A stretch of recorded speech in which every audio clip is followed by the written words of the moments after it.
ఆధ్యాత్మిక వాతావరణం వెల్లివిరియాల్సిన చోట రాజకీయాలు పాదమోపాయా? పాలకుల ప్రచార కండూతికి పుష్కరాలు వేదికగా మారినాయా? ఏపీ సర్కార్ నిర్వహించిన కృష్ణా పుష్కరాల్లో భక్తిభావం ఎంత, రాజకీయ ప్రచారం ఎంత? పవిత్ర కృష్ణవేణి పుష్కరాలు ముగిశాయి. ఈ నెల 12 నుంచి ప్రారంభమైన పుష్కరాలు 12 రోజుల సంబరాల అనంతరం పరిసమాప్తమయ్యాయి. తెలుగు రాష్ట్రాల నుంచే కాదు, ఇతర రాష్ట్రాల నుంచి కూడా అనేక మంది వచ్చి కృష్ణమ్మకు మొక్కులు మొక్కి పుణ్యస్నానాలు ఆచరించారు. మహానుభావులకెందరికో జన్మనిచ్చినది నీ తీరం, తెలుగు భాషకి తీయదనం పెంచినది నీ సారం. 2 తెలుగు రాష్ట్రాల్లో కృష్ణమ్మ సంబరాలు ఘనంగా జరిగాయి. ఏపీలోని చంద్రబాబు నాయుడు ప్రభుత్వం ఒక అడుగు ముందుకేసి పుష్కరాల్లో రాజకీయాలను జొప్పించింది. పుష్కరాలను కూడా మార్కెట్ చేసుకోవాలనే చంద్రబాబు సర్కారు తహతహ ముందు ఆధ్యాత్మిక భావన వెనుకబడిపోయింది. నదులు కలిపితే మన రాష్ట్రంలో కరువు అనే మాట ఉండదు, ఇది చేసి సాధిస్తామని గట్టిగా చప్పట్లు కొట్టి మీ హర్షాన్ని ఆమోదం తెలియజేయాలి. పుష్కరాలకు తానే ఆద్యుడని చెప్పుకోవడం మొదలు ప్రతి చోట చంద్రబాబు తన ప్రచారాన్ని చాటుకునే ప్రయత్నం చేశారు. పుష్కర పుణ్య స్నానాలు ఆచరించేందుకు వచ్చిన భక్తులకు బాబు భజన బృందాలు చికాకు తెప్పించాయి. మాటామంతి కలుపుతూ బాబు సర్కారు చేపడుతున్న పనుల్ని ప్రజలకు గొప్పగా చెప్పే ప్రయత్నం చేశాయి ఈ భజన బృందాలు. మరోవైపు అరకొర ఏర్పాట్లపై చాలా మంది జనం అసంతృప్తి వ్యక్తం చేశారు.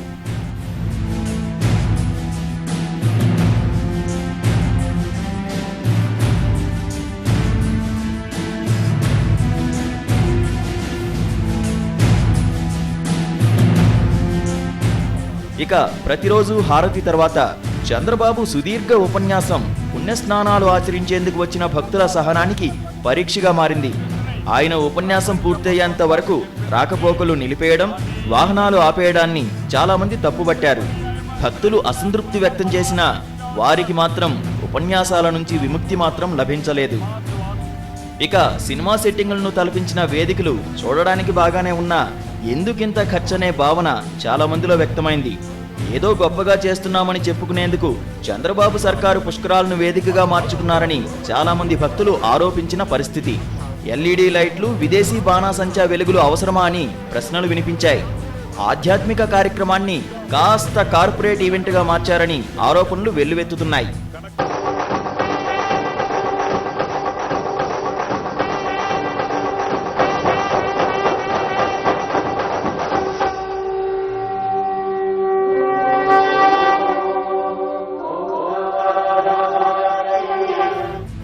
ఆహ్వానాల విషయంలోనూ ప్రభుత్వం సంకుచిత ధోరణి స్పష్టంగా కనిపించింది. సినిమా స్టార్లను ప్రత్యేకంగా ఆహ్వానించిన సర్కార్ ప్రతిపక్ష నేతను ఆహ్వానించడంలో వ్యవహరించిన తీరు విమర్శల పాలైంది. కృష్ణా పుష్కరాల చివరి రోజు పవిత్ర సంగమం, ఘాట్, క్రీడలు, ఆధ్యాత్మికత, రాజకీయాలు అన్నీ కలగలిసిపోయినట్టుగా ఉన్నాయి. వాటి గురించి మాట్లాడుకుందాం రవి గారితో, పద్మ గారితో, అట్లాగే విష్ణు గారితో. ఒక షార్ట్ బ్రేక్ తీసుకొని వద్దాం.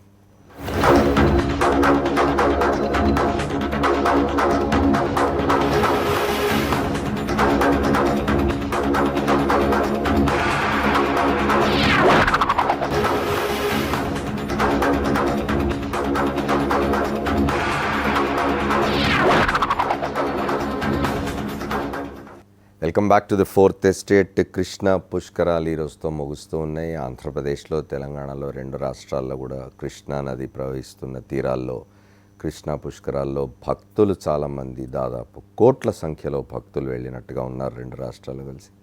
అయితే ఈ కృష్ణా పుష్కరాలు నిర్వహించిన సర్కారులో భక్తిభావం ఎంత, రాజకీయ ప్రచారం ఎంత అనేది మాట్లాడుకోవాలి. ఇంతకుముందే మనం ఆంధ్రప్రదేశ్ ముఖ్యమంత్రి చంద్రబాబు నాయుడు గారు మాట్లాడింది విన్నాం. ఆయనైతే దాదాపు 12 రోజులుగా తెలంగాణలో ముఖ్యమంత్రి మొదటి రోజు పోయి పుష్కర స్నానం చేసి అక్కడ ఏదో మాట్లాడి వచ్చేసినట్టున్నారు. ప్రతిరోజు పోయినట్టు లేరు, ఆయన మిగతా పనుల్లో ఉన్నట్టున్నారు. కానీ ఆంధ్రప్రదేశ్ ముఖ్యమంత్రి మాత్రం ప్రతిరోజు అక్కడ పోయి ఏదో ఒకటి మాట్లాడుతూ ఉన్నారు. జనం వస్తూ ఉన్నారు. దాదాపుగా 1 కోటి మంది 12 రోజుల్లో ఆంధ్రప్రదేశ్లో పుష్కర స్నానాలు చేసినారు. 1 కోటి మందిని ఉద్దేశించి మాట్లాడినారు ముఖ్యమంత్రి అనేక సందర్భాల్లో. అయితే ఇందులో రాజకీయం పాలెంత, ఆధ్యాత్మికత ఎంత, ఇతర విషయాలు ఏమిటి, వీటన్నిటి కలగలిసిపోయినట్టున్నాయి. రాజకీయము, ఆధ్యాత్మికత, క్రీడలు. ఇవాళ పివి సింధు, గోపిచంద్ పోవడంతో క్రీడలు కూడా అందులో భాగమైపోయినాయి. అక్కడే ఆమె చెక్కు కూడా ఇచ్చినట్టుగా ఉన్నారు.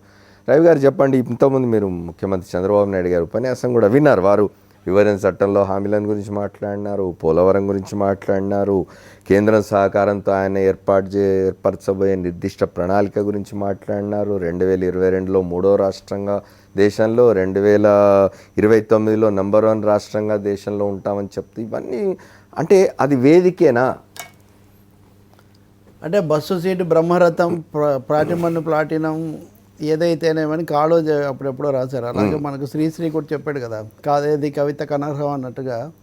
నేను ఇవన్నీ మొదలైనప్పుడు సాక్షులోనే చెప్పాను. పుష్కర స్నానం, పుష్కర పుణ్యం, పితృదేవతకు పిండ ప్రదానం, ప్రభుత్వ నేతకు కడు ప్రచారం, అస్మదేయులకు కోట్ల ప్రసాదం అని ఈ పరంపర పూర్తిగా కొనసాగింది. అది ఇప్పుడు ఇందాక మీరు చూపించిన ప్రసంగంతో చంద్రబాబు నాయుడు గారు పూర్తిగా న్యాయం చేశారని మనం చెప్పొచ్చు. కృష్ణవేణి పరంపరగా ప్రవహిస్తూ ఉంది. ఆ తీరంలో అనేక నాగరికతలు విలసిల్లాయి, ఇవన్నీ కూడా అయ్యాయి. దానికి విజన్లకు ఏం సంబంధం లేదు. ఇప్పుడు మనం అక్కడికి వచ్చిన వాళ్లకు అక్కడ అంత విపరీతమైన రాజకీయ ప్రసంగాలకు అది వేదిక కాదు. అంటే భక్తి విశ్వాసాలు అంతమంది అది వేరే విషయం, వ్యక్తిగతంగా వాళ్ళు వెళ్ళొచ్చు. అలాగే ప్రభుత్వం వెళ్ళిన వాళ్ళకి ఏర్పాట్లు చేయడం అది కూడా ఏమీ పొరపాటు కాదు. కానీ దాన్ని ఒక ఈవెంట్గా, అంటే ప్రతి దాన్ని కూడా ఒక పొలిటికల్ ఈవెంట్గా మార్చేటటువంటి, రాజకీయ ప్రచార వేదికగా మలచుకునేటటువంటి లక్షణం, అది సమాజంలో ఉన్న వైవిధ్యాన్ని కూడా అది ఖతం చేసేటటువంటి ఒక లక్షణం. ఇది ఎంత మాత్రం మనం ప్రోత్సహించదగింది కదా. ఆటల దగ్గర ఆటల గురించి మాట్లాడాలి, చదువుల దగ్గర విద్యా సంస్థల విద్య గురించి మాట్లాడాలి. సమయం, సందర్భం అంటారు చూసారా, మనకు సందర్భ శుద్ధి ఉంటే లక్ష్య సిద్ధి కూడా కలుగుతుంది. కాబట్టి ఒకటి చూడొచ్చు, మనం పుష్కరాల ఆహ్వానం ఇవ్వడం కోసం ఢిల్లీ వెళ్ళారు ప్రత్యేక హోదాతో పెట్టుకొని. ఆ తర్వాత కాలంలో జరిగింది ఏంటంటే, ప్రత్యేక హోదా అనేది దాదాపు దానికి నేను ఎప్పుడో మీ షోలో చెప్పినట్టుగా సేఫ్ బరియల్ అనేది ఈ కాలంలో జరిగిపోయింది.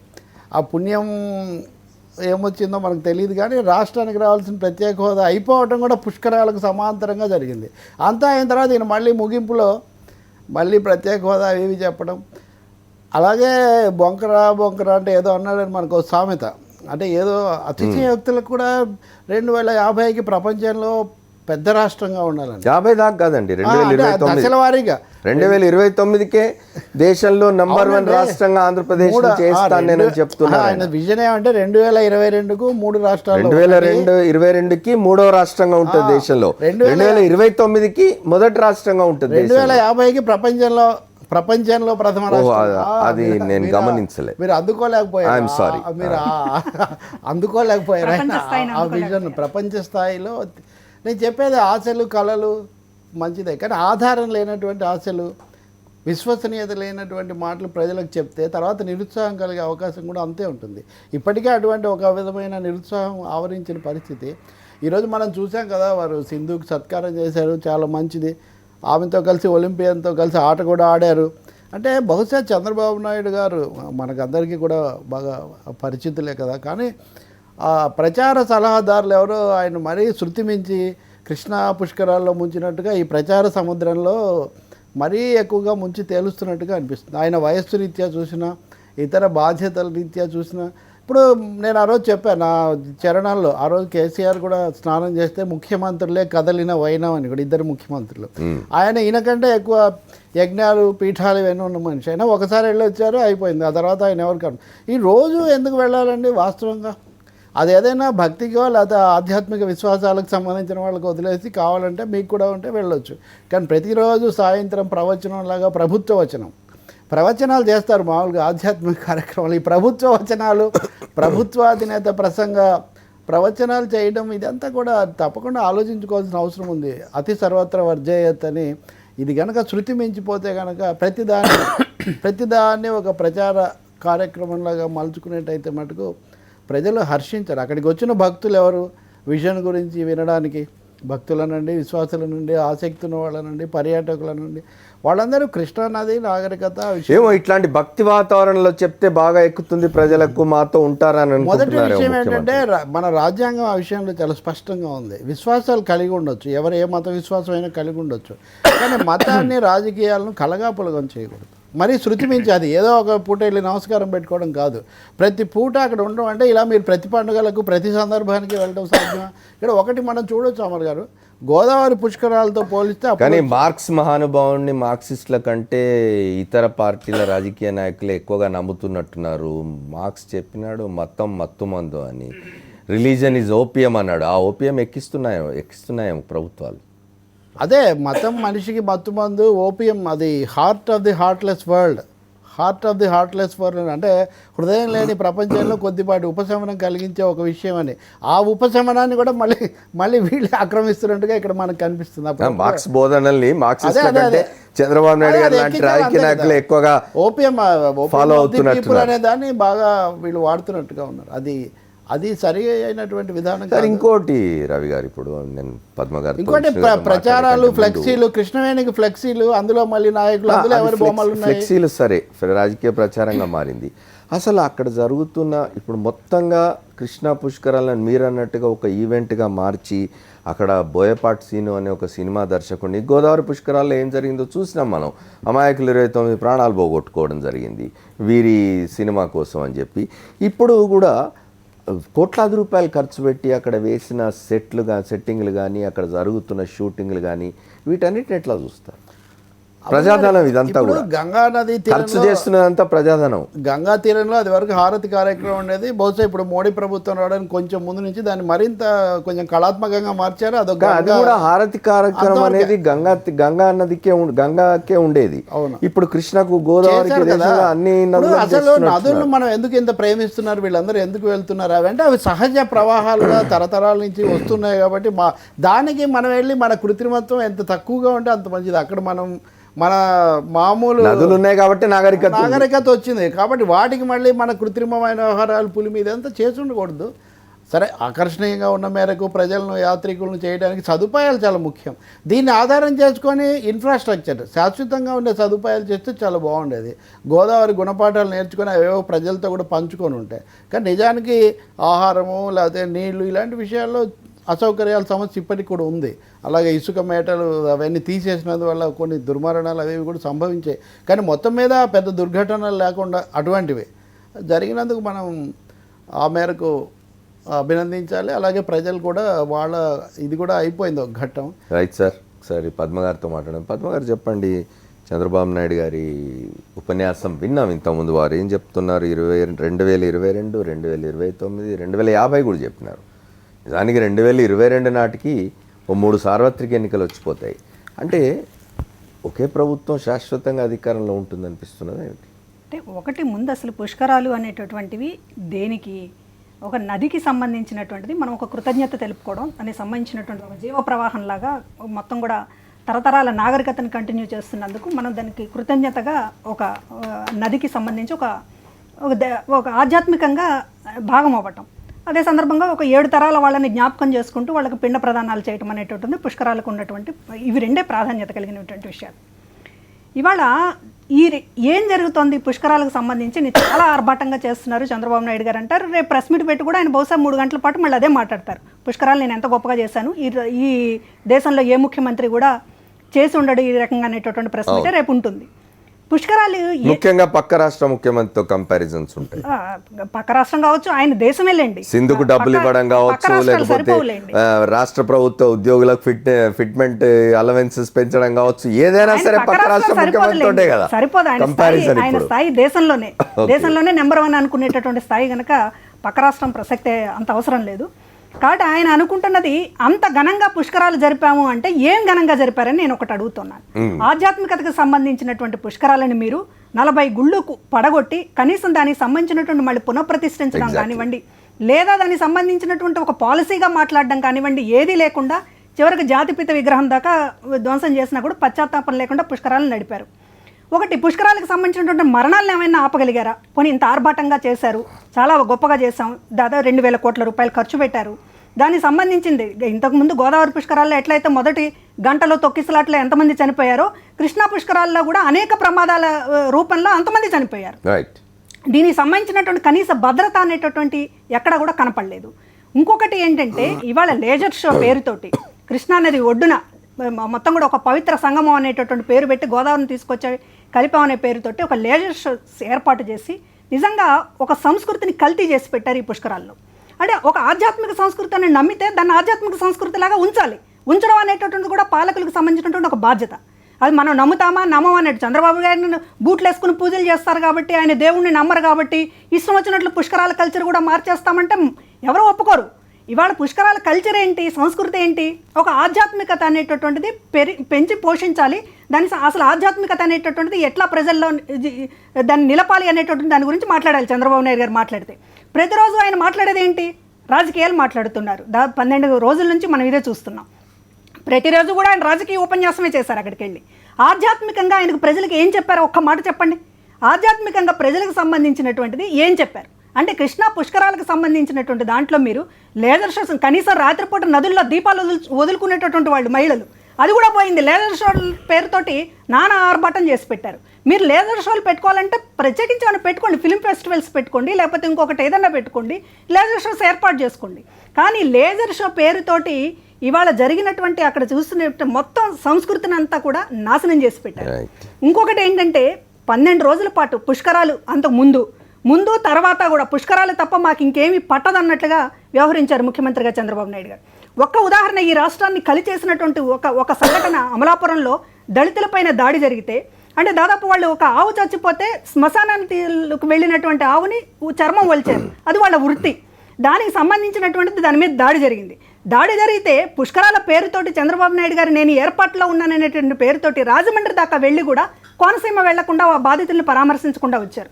అంటే ఒక మేజర్ ట్రెండ్, ఈ దేశాన్ని కుదిపేస్తున్నటువంటి ట్రెండ్, గుజరాత్లో బీజేపీ వారు ముఖ్యమంత్రిని కూడా మార్చాల్సినటువంటి ట్రెండ్ ఈ రోజున జరుగుతూ ఉన్నప్పుడు, అది మన రాష్ట్రంలో ఏపీలో, అది కూడా కోనసీమలో జరిగితే ముఖ్యమంత్రి వెళ్ళి దీనికి సంబంధించినటువంటి ఇటువంటి ట్రెండ్స్ మా రాష్ట్రంలో జరగవు అనేటటువంటిది చెప్పాల్సినటువంటి బాధ్యత ఉన్నటువంటి సమయంలో పుష్కరాలను అడ్డం పెట్టుకుని పుష్కరాల పేరు చెప్పుకుని చివరికి అక్కడికి కూడా పోకుండా చేశారు. అదేవిధంగా పుష్కర ప్రమాదాలు అనేకం జరిగినాయి. ఒక్క చోటకైనా చంద్రబాబు నాయుడు గారు వెళ్ళారా? గంట కొట్టినట్టు సాయంత్రం అయ్యేటప్పుడు హైదరాబాద్ వచ్చి కూడా ప్రత్యేక ఫ్లైట్లో విజయవాడ వెళ్ళారు. ఏది హారతి కార్యక్రమానికి హాజరై రాజకీయ ఉపన్యాసం చేయడానికి గంట కొట్టినట్టు హాజరయ్యారు. కానీ ఒక ప్రమాదం జరిగితే, పుష్కరాలకు సంబంధించినటువంటి ఒక మేజర్ యాక్సిడెంట్స్ జరిగి ప్రాణాలు పోగొట్టుకుంటుంటే ఆ యాత్రికుల దగ్గరికి వెళ్ళి ఒక పరామర్శ, ఒక సానుభూతిగా మాట్లాడడం అనేటటువంటి కూడా చంద్రబాబు నాయుడు గారు మర్చిపోయారు. ఇది ముఖ్యమంత్రి చేయాల్సిన పనేనా అని అడుగుతున్నాం. పుష్కరాలకు సంబంధించినటువంటి హారతి చూడడానికి, లేకపోతే అక్కడ ఉపన్యాసం ఇవ్వడానికి ముఖ్యమంత్రి ఉండాలండి, ఒక స్వామీజీ ఉండాలి అక్కడ, లేకపోతే ఇందాక తెలకపల్లి రవి గారు చెప్పినట్లు ఒక ప్రవచనం అనేటటువంటిది ఉండాలి. కానీ ముఖ్యమంత్రి ఏంటి, ఒక ఫ్రీగా పబ్లిసిటీ అనేటువంటి లేకుండా, రూపాయి ఖర్చు కాకుండా 2 కోట్ల మంది కోటి మంది ఏదో వాళ్ళు జనం లెక్కలు చెప్తున్నారు కదా, ఆ జనానికి సంబంధించినటువంటి ఒక ఫ్రీగా మాట్లాడడానికి ఒక వేదికగా ఉపయోగించుకున్నారు. ఖచ్చితంగా జరిగింది.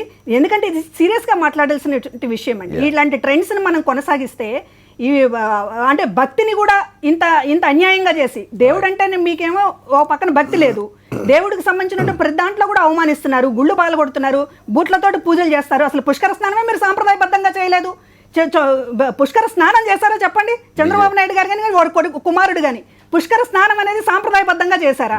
మీరు సాంప్రదాయాలకు విలువ ఉండదు, ఉన్న సాంప్రదాయాలను కూడా రాజకీయం చేసేస్తున్నారు. బీజేపీ నాయకులను అడుగుదని చెప్పండి, ప్రజల్లో ఆధ్యాత్మిక చింతనను మరింత పెంచే విధంగా జరిగినాయి కృష్ణా పుష్కరాలు కానీ గోదావరి పుష్కరాలు కానీ ఏ ఆధ్యాత్మిక కార్యక్రమం అయినా కూడా ప్రజల్లో ఉన్న భక్తిభావాన్ని మరింత పదిలిపరచడానికి లేదా దాన్ని మరింత గౌరవంగా చూసుకోవడానికి జరిగే కార్యక్రమాలు.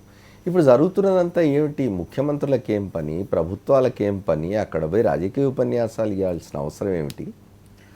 ముందుగా ఒకటి ఏంటంటే, ఈరోజు తెలుగు రాష్ట్రాల్లో కానీ చాలామంది భారతీయ జనతా పార్టీకి, లేకపోతే ఈ దేశంలో ధార్మిక సంస్థల విషయంలో మాట్లాడేటువంటి మా అనుబంధ సంస్థలకు పని బాగా తగ్గిపోయింది. ఎందుకంటే మాకంటే ఎక్కువ ఈరోజు ఈ భక్తి లేనటువంటి వాళ్ళు, లేకపోతే కేంద్రంలో మీతో పోటీ పడాలనుకుంటున్నారు వాళ్ళే కాదు, చాలా మంది పోటీ పడి ఇప్పుడు పుష్కరాల గురించి, కేంద్రంలో అధికారంలోకి కార్యక్రమాల గురించి చాలా మంది తయారైపోయారు ఏం భావిస్తున్నాం. ఎందుకంటే ఈ దేశంలో మెజారిటీ ప్రజల యొక్క మనోభావాలు ఇప్పటిదాకా గౌరవించినటువంటి పాపం చాలా మంది కనపడలే, ఇప్పుడు కనపడుతున్నారు.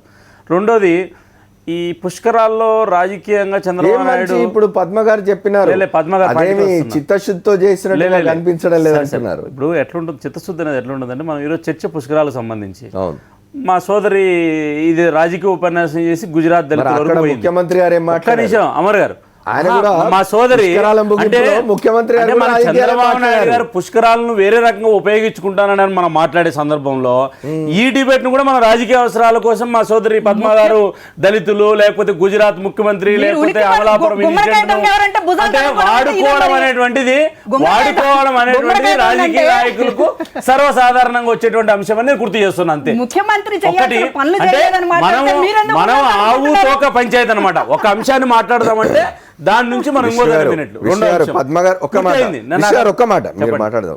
పద్మ గారు మాట్లాడిన దాంట్లో రాజకీయాల రంగు వచ్చింది అని మీరు అంటున్నారు. సరే, మరి ముఖ్యమంత్రి గారు ఏం మాట్లాడారు? అదే ముఖ్యమంత్రి ఏ గారిని అనే- ఆధ్యాత్మికత గురించి ఇప్పుడు మాట్లాడారు? ముఖ్యమంత్రి గారు ఏ తప్పు భక్తి చేశారని భావాన్ని మాట్లాడడానికి మన పెంపొందించే చర్చ- మాటలు మాట్లాడారు చెప్పండి మన మీరు. ఈ చర్చలో ముఖ్యమంత్రి- దాని గురించి మాట్లాడదాం. ఈ చర్చలో- సరే, పద్మ గారిని కూడా నేను- విమర్శిద్దురు కానీ నేను కాదనట్లేదు. ముందుగా ముఖ్యమంత్రి గారు మాట్లాడిన దాని గురించి నేను- చెప్పండి. నేను ముఖ్యమంత్రి గారు యొక్క రాజకీయ అవసరాన్ని దాన్ని వాడుకోవడాన్ని నేను సమర్థించడంలే. అదే సందర్భంలో ఇప్పుడు ఏ రకంగా పద్మ గారు రాజకీయ అవసరానికి వాడుకున్నారు ఈ చర్చను, ఆమె కాదు, అట్లే ఆమె కనీసం కృష్ణా తీరాలు లేకుండా అదే స్టూడియోలో కూర్చొని మాట్లాడుతున్నారు. అటు నుంచి కృష్ణా తీరం నుంచి దళితులు అటు నుంచి గుజరాత్ వరకు పోయింది. ఓకే, అయితే ఈ రాష్ట్రం ఒకటి గురించే మాట్లాడాను కదా. ఒక్క విషయం అయితే ఈరోజు ఈ 12 రోజులు జరిగినటువంటి పుష్కరాల్లో అధికారులు రాత్రింబోళ్ళు పనిచేసి ప్రభుత్వ యంత్రాంగము చాలా జిల్లాల నుంచి వచ్చినటువంటి పోలీసులు స్వచ్ఛంద సంస్థలు అనేక మంది విజయవాడ పౌరులు ఈ పుష్కరాలకు సంబంధించిన విషయంలో కొంత జాగ్రత్తగా సహకరించారు. సక్సెస్ఫుల్గా ఈ రోజుకు మనకు పూర్తి అయినాయి. పెద్దలు రవి గారు చెప్పినట్లు ఏ దుర్ఘటనలు జరగకుండా ఒక మంచి మినిమం పెద్ద మనకు గతంలో జరిగినటువంటి పొరపాట్లకు తావు ఇవ్వకుండా ఒక మంచి వాతావరణంలో జరిపినందుకైతే నేను మనస్ఫూర్తిగా నేను అధికారులను అనధికారులను స్వచ్ఛంద సంస్థలను ప్రభుత్వాన్ని కూడా నేను మనస్ఫూర్తిగా అభినందిస్తున్నాను. రెండో అంశం, ఈ పుష్కరాలకు సంబంధించినటువంటి సందర్భంలో మనం రాజకీయ అవసరాలకు ఎంత వాడుకున్నారు, లేకపోతే పెట్టినటువంటి డబ్బులు సక్రమంగా వినియోగించినారా లేదా ఈ డబ్బులను దీర్ఘకాలికంగా ఇన్ఫ్రాస్ట్రక్చర్ డెవలప్మెంట్కు ఉపయోగించారా లేదా అనేటువంటిది ఇక్కడ ఇంకో రకమైనటువంటి చర్చ. ఏదేమైనా కూడా సమాజంలో ఈ పుష్కరాలు అనేటువంటి ఈ రోజుతో ప్రారంభమైంది కాదు, గత అనేక దశాబ్దాలుగా వస్తున్నటువంటివి. సమాజంలో ఈ రకమైన ఏ మతానికి సంబంధించిన వ్యక్తులైనా సరే, ఏ రకమైనటువంటి సంబంధించినటువంటి వ్యక్తులైనా సరే ఒక సమూహం కలిసే చోట ప్రభుత్వం యొక్క బాధ్యతగా ఖచ్చితంగా ఏర్పాట్లు చేయాల్సిన బాధ్యత ఉంది. దాన్ని మొదటి ప్రాధాన్యత క్రమంలో తీసుకోవాల్సినటువంటి అవసరం కూడా ఉంది. ఒకవేళ ఆంధ్రప్రదేశ్ ప్రభుత్వం మొదటి ప్రాధాన్యత క్రమంగా తీసుకుంటే వాళ్ళు చేసింది మంచిదని చెప్పి నేను భావిస్తున్నాను. రెండోది, రాజకీయ అవసరాలకి ప్రచారానికి ఎంత వాడుకుంటున్నారు అనేటువంటిది ఇక్కడ ఒకటి మనకి ఇక్కడ ప్రశ్న ఉత్పన్నమైంది, మన చర్చలో జరుగుతుంది. ఒకటి అమర్ గారు, ఒకవేళ మితిమీరినటువంటి ప్రచారం ఉందనేటువంటి మాట మాత్రం మనం దాన్ని ఒప్పుకోవాల్సిన అంశమే వాస్తవం. ఎందుకంటే ఇంకా కొంతమంది సోదరులు పోయి ఈ మెట్లకు లేకపోతే ఆ ఘాట్లకు ఒకే కావాల్సినటువంటి కలర్లు కూడా కొట్టుకున్నారు. అది మనం కొంత ఎబ్బెట్టుగా కలిగించేటువంటి అంశం. దీనిలో పునరాలోచించుకోవాల్సిన అంశాలు కూడా ఉన్నాయి.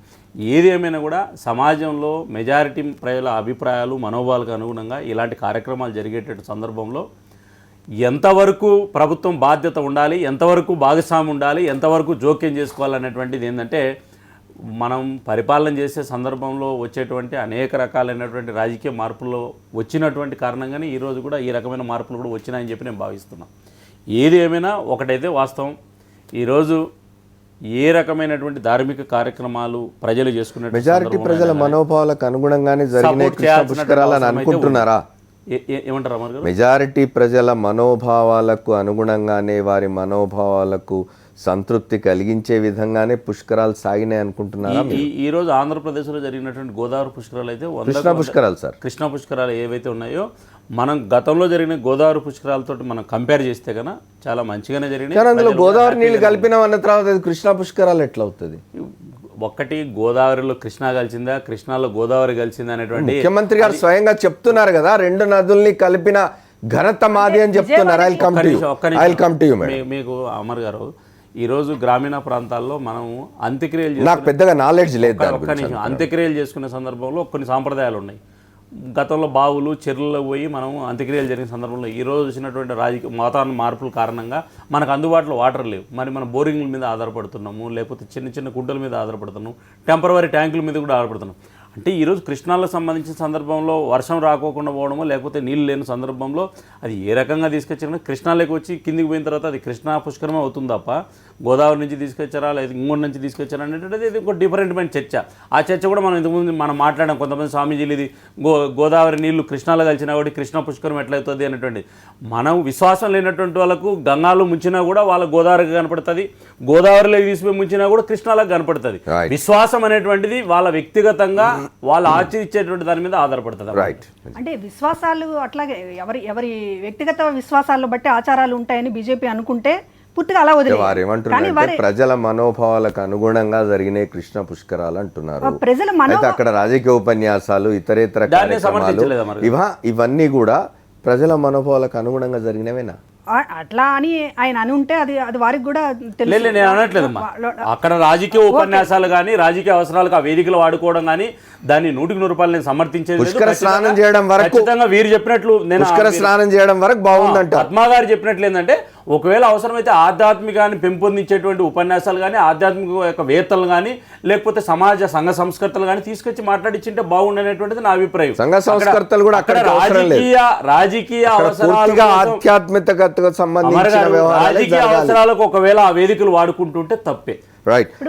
పద్మ గారు, మీరు జ్ఞాపకం పెట్టుకోండి, మీతో మాట్లాడడానికంటే ముందు నేను ఒక షార్ట్ బ్రేక్ వేరాల్సింది. ఒక రవి గారు, గజ్జల మల్లారెడ్డి గారు చెప్పినారు, తెలుగునాట భక్తి రసం తెప్పలుగా పారుతోంది, డ్రైనేజీ స్కీమ్ లేక డేంజర్గా మారుతోందని. ఆ డేంజర్ ఏదో వస్తున్నట్టుగా ఉంది ఇవన్నీ చూస్తుంటే. మనం దాని గురించి కూడా మాట్లాడుకుందాం, పద్మ గారితో మాట్లాడదాం. షార్ట్ బ్రేక్ తీసుకొని వచ్చి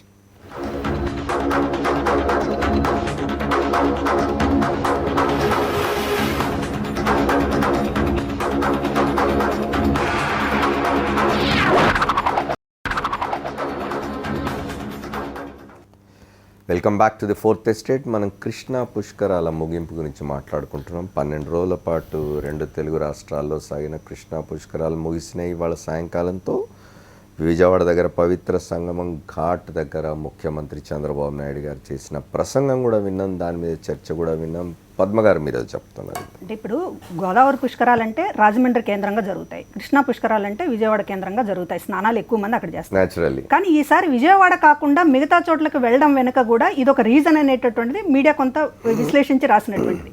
ఏది ఈ సంగమం అనేటటువంటిది ఒక చిక్కు సమస్య వచ్చి పడింది. గోదావరి కృష్ణాతో కలపడం వల్ల ఇది పవిత్రత ఎంతవరకు అనేటటువంటి ఒక పెద్ద క్వశ్చన్ మార్క్ అనేటటువంటి ప్రజలు ఏర్పడి ఇతర పుణ్య స్థలాల్లో స్నానాలు చేశారు అనేటటువంటిది కూడా, అందువల్ల విజయవాడకి తాకిడి తగ్గింది అనేటటువంటి. రద్దీ ఎందుకు విజయవాడకి అంతగా లేదు అనడానికి ఇప్పుడు గోదావరిలో చేసినా కృష్ణలో చేసినట్టే 2 నదుల సంగమం అనేటటువంటిది ఒక ఫజిల్లా తయారైపోయింది. ఖచ్చితంగా దాని ప్రభావం ఉంది. అది ఎంత నిజము ఎంత కాదు అనేటటువంటిది నేను మాట్లాడడం లేదు, కానీ ఆ సంగమం యొక్క పవిత్రత గురించి నేను మాట్లాడడం లేదు. కానీ ప్రజలలో విజయవాడ రద్దీ తగ్గడం వెనుక ఈ సంగమం ఎఫెక్ట్ కూడా ఉంది అనేటటువంటిది ఒకటి వాస్తవం. ఇంకోటి ఏంటంటే ప్రచారం గురించి ఇవాళ మనం మాట్లాడుతున్నాం. పుష్కరాలు ఘనంగా చేయాలి, పుష్కరాలకు సంబంధించినటువంటి ప్రజలకు సంబంధించినటువంటి వసతులు కల్పించడం చాలా ఇదిగా చేయాలి. అదేవిధంగా 2,000 కోట్ల రూపాయలు బడ్జెట్ పెడుతూ కూడా చివరి 1 నెల దాకా కూడా దాన్ని కనీసం నామినేషన్ పద్ధతిలో హడావిడిగా పనులు అప్పచెప్పడం, ఇదంతా కూడా అవినీతికి సంబంధించిన సబ్జెక్టు. పోనీ అదలా ఉంచుదాం. అసలు ఈ పుష్కరాలను రాజకీయంగా వాడుకోవాలి అనేటటువంటి ఇది చాలా దుర్మార్గమైనటువంటిది. సినిమా యాక్టర్ల దగ్గరికి కూడా మంత్రుల్ని పంపించారు, అంటే వారు స్నానానికి రావాలని ఆహ్వానించడానికి. సినిమా వాళ్ళకి వాళ్ళు వస్తారు, సినిమా వాళ్ళని పిలవడం, ప్రత్యేకించి పిలవడం అంటేనే మీరు ప్రచారానికి ఎంత ఇంపార్టెన్స్ ఇస్తున్నారు అనేటటువంటి తెలుస్తుంది.